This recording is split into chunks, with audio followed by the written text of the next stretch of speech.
Hey, what's up, everybody? Chris here. We've got an interesting development today with Microsoft and Nintendo, right? With all this Microsoft Sony stuff going on, that seems to be obviously the main focus of what's happening in the gaming world, especially with this big Activision deal, sort of the competition brewing with that. But Phil Spencer today said something interesting and totally kind of out of left field in my mind. He said this: Microsoft has entered into a 10-year commitment to bring Call of Duty to Nintendo following the merger of Microsoft and Activision Blizzard King. Microsoft is committed to helping bring more games to more people, however they choose to play. I'm also pleased to confirm that Microsoft is committed to continue to offer Call of Duty on Steam, etc., etc. But what we care about here, obviously, is the Nintendo piece of this. Steam is important, of course, but it's interesting. I've always actually really wanted Call of Duty on the Switch. I love playing my Switch. I love the idea of having a competitive first-person shooter like Call of Duty on the go. So let's take a look at this article that IGN put out to kind of dissect this a little bit and talk about it. Hey, if you're enjoying the content, please be sure to give this video a thumbs up and please be sure to subscribe. So when you get into this article by Adam Bankhurst at IGN, which was originally published yesterday, December 6th, kind of later in the day, and then updated recently this evening, you get some interesting information here, especially some context for where Call of Duty has come from in the past when you think about Nintendo.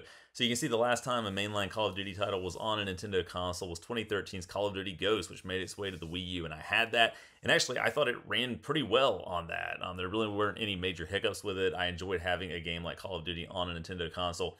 And again, we've got things like Call of Duty Mobile, right? Which I'm not really into mobile gaming all that much. I do play some mobile games here and there, but it actually is one of the more addictive and more, in my opinion, sort of well translated from its console and computer counterpart types of games to a mobile device. And I always thought, if nothing else, give us that on Switch. I would love to have that on Switch and be able to play that online against friends, against just random people here and there just to kill time as I'm able to. So I'm excited to see this happening. I think, too, this is Phil Spencer telling Jim Ryan at Sony that, you know what? You're right. We do want to emphasize that we want to make this this game, this franchise, this massively popular, one of the biggest drivers of console sales in gaming, right?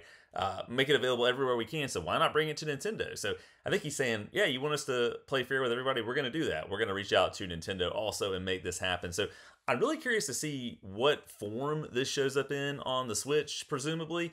And obviously, it's probably going to take some time to develop this and to make it run well and work well and look well on the Switch.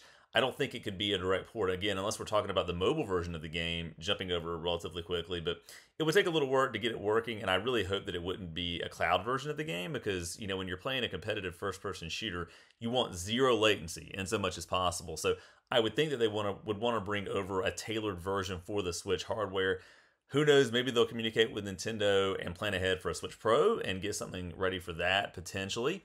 I imagine what we would ultimately probably see is Modern Warfare 2, scaled back just a little bit to run as best it can on the current Switch that we have, the OLED model, the Switch Lite, all of that kind of stuff. They all have the same chip and processor and all of that. But I think it would be really cool to see this. This was totally out of left field. I'm pleasantly surprised by this. Again, I don't know how much lead time it's going to take to actually make this a reality, to make it a real thing, but I'm curious what you think about this. Again, this is not meant to be a super in-depth, long video. I just wanted to sort of share my thoughts on how excited I am about this because I've wanted this for a long time. But let me know what you think about it. Should Call of Duty be on Switch? Are you excited about that? Let me know in the comments below and let's have some discussion.